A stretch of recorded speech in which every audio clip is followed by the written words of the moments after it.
Phyllis writes, I've been struggling to lose weight. I exercise regularly and try to watch what I eat, but I've only lost 2 pounds. What can I do for better weight loss results? Let's see what Dr. Walt has to say to her.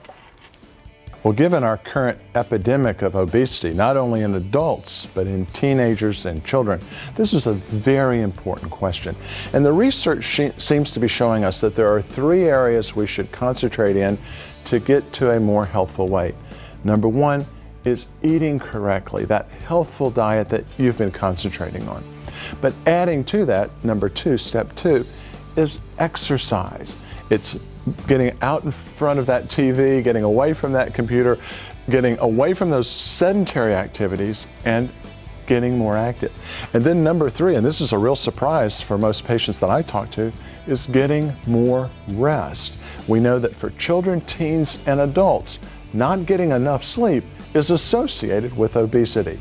So proper eating, proper exercise, and proper rest may be a great help for you. Well, thank you, Dr. Walt. That was interesting. Pretty basic stuff. What do you think? Well, I think that was most interesting what he said was sleep, Shirley. And we did a show not too long ago. I talked about 5 minutes on sleep and the studies that showed that sound sleep. And if they go on our website, Kylea.com, we talk about ways to good sound sleep, but how sound sleep regulates the metabolism, that enzymes are able to do their job to break down fats and utilize calories for energy even when you're sleeping. That's God's amazing design. So sleep is huge in the whole weight management factor. Another thing, too, that we touched on earlier was metabolic typing. Metabolic typing is a complete 1 or 2 shows in itself. We have to do that soon. It's very interesting. It is very interesting. And what it basically says is this, is that your metabolic type and mine might be different, okay? Your ancestry, your geographical ancestry might be such that your bloodlines do better with fats and proteins and struggle with carbs. Is it a hereditary thing then? It's very hereditary, but the hereditary part of it is really based on the generations of where you grew up. For instance, if you happen to grow up near the equator and your grandfather and great-grandfather did, closer to the equator, you're going to tolerate carbohydrates better, and you're going to not do so well with fats and proteins.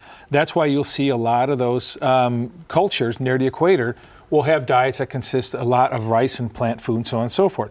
Versus the farther north you are, we'll use, say, Alaska as an example. They don't get anywhere near as much sun, especially during the winter. Right. They live almost exclusively on fat. I'm talking about their native diet. Now that the fast food companies have gotten over there, things change.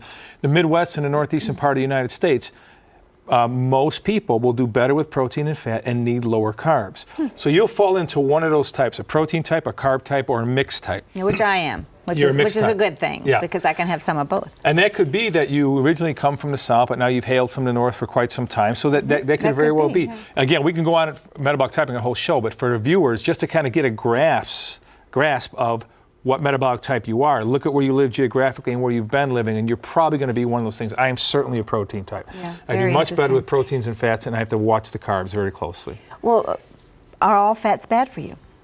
Not only are all fats not bad for you, they are needed to sustain health. Metabolic typing, the original doctor who came across this, his wife was literally on her deathbed, and they had tried anything. And I don't even remember exactly what possessed him, but he started giving her beef broth. And she turned out to be a 95% score of a protein type after he healed her. So it turned out that's what, fed her. Right. But fats, Shirley, our brain needs fats. Choline and inositol are metabolized by eating fat, and those are certainly what we call brain food. We need fats for our cells. We need fats for our joints. Bad fats are contained primarily in processed animals. So anytime an animal has not been fed a normal diet, the diet that God intended, anytime that animal was cared for in a way that was not, God didn't build barns for animals, man built barns for animals. So that whole process, when we change that kind of animal fat is unhealthy. Animal fat from a healthy animal is actually very healthy. On the non-animal side, some real healthy fats are things like avocado, your oils. Now, I'm a big fan of olive oil. I'm a big fan of baby coconut oil, specifically baby coconuts. Red palm oil. Not a big fan of canola oil. Not a big fan of your vegetable oils, especially the ones that contains trans fats, which is... Yeah, and we should say it's not just because Joe says I'm not fond of it. I mean, they really are bad. These are facts. Yeah, this is stuff that's They're been bad. pretty heavily, studied. Most of your, you have your whole vegan side and meat eater side, and everybody in the middle.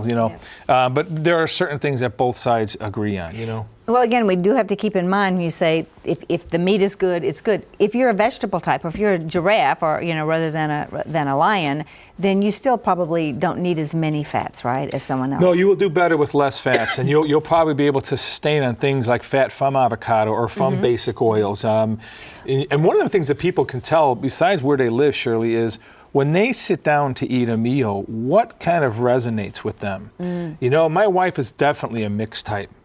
A good looking steak to her is good as long as the steak's about this big. That's me. That's exactly me. And that's a typical mixed type. I can enjoy a steak, but Small. only about 5 bites and I'm done. Now, some people are protein types, though, and they're addicted to they're addicted to starch, and they're addicted to what starch does in their bloodstream. So you spike the glucose, the insulin goes up. That's a brain addicting process. So they might think I'm a carb type because I love to eat tons of spaghetti and rice.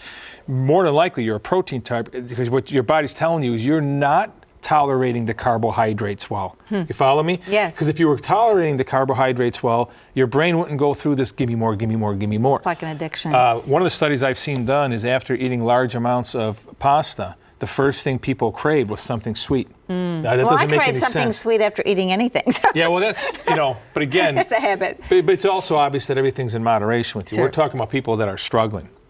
So one of the things that my daughter and I did in this quest Yes, I that I wanna touched hear on about earlier this. in the show, Shirley, is and we're gonna, I guess in the next segment we're actually going to touch on a couple of actual restaurant chains and Good. what they serve. And but what we started doing is we just started looking at what we're eating on a daily basis and say, what changes could we make that would not be a cataclysmic paradigm shift in our diet? Because I'm not good at cataclysmic shifts, Shirley. I'm just not. I think I have good willpower and discipline, but I really do enjoy life, and I am Italian, so eating's a part of our culture. Right.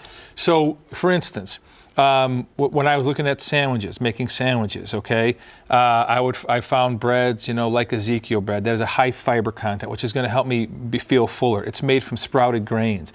I use mustard instead of mayo. I'll use more lettuce, give me a little bulk, give me a little more chew time, actually take a little longer to eat. Well, you say, what's the big deal? Well, the example I just gave you is about 150 to 200 calories, and that's only lunch. Now, if you do the same thing for breakfast and you do the same thing for dinner, minor adjustments, you're looking at about 600 calories a day, which is about 4,200 calories a week. There's roughly 3,500 calories in a pound. Now, in addition to that, all I did was increase my exercise 10 minutes a day. The other thing was at nighttime, what I would do is strictly I would have either pumpkin seeds or an apple. Now, pumpkin seeds are good because... For your snack. For my snack, because I have to have something. Yeah. As an Italian, if you eat dinner and then you're done for the evening, life's just probably not worth I don't living. think it's just Italians. No, I think probably isn't, everybody's but like that. That's my excuse, Yeah. and I'm sticking with it. Pumpkin seeds take a while to eat. You're picking up one at a time. You got to bite them out of the shell. It's nowhere near as fun to get the ones that are already deshelled. Yeah. Something about biting them. But those three things alone, Shirley, by upping, so I burned an extra 100 calories a day, which is not a lot. I saved about 600 calories a day, which is not a lot. But that turned out to be about 5,000 calories a week. Remember, there's 3,500 calories in a pound, so that turned out to be 1.5 pounds a week. And Shirley, it's been just short of a year. So I've been doing this now for about 42 weeks, and I've lost about 20 pounds. You look great. So- And how about Leah? How much did Leah lose? Leah has lost almost 20 as well. What? Yes. She must look like a She has skeleton. lost almost 20 pounds, but the point I'm making is it was not a major shift. These are minor things. Wow. So educating yourself on carbs and proteins and fats, and some of the good fats and bad fats and good carbs and bad carbs that we're talking about, that alone in itself is huge. Real quick, before we have to go to break, tell us a little bit about omega-3s and omega-6s, because those are good fats, right? That we need. Omega-3 is probably coming on the landscape along with vitamin D is probably the most potent nutrient for our brains, for our hearts, for our bones, for our immune system. And what omega-6 is, Shirley, while we need small amounts of them, we should have a ratio of about 2 to 1 omega-6s to omega-3s in our diet. Average American has a ratio of more like 40 to 1 because okay, so we should have more of omega-6s. No, way more omega-3s, way more less. okay. I mean, ultimately, it's 2 to 1. Okay. Omega-6 to omega-3. That's easy to remember. It is, because omega-6 is in everything. It's in salt, it's in chips, it's in bread, it's in everything. It's in all your cooking oils. So the ratio is way out of balance. We bring that way back into balance by eating the whole foods like we talked about, and taking in more omega-3s, which we'll touch Which on we when we can come back. supplement Yeah. usually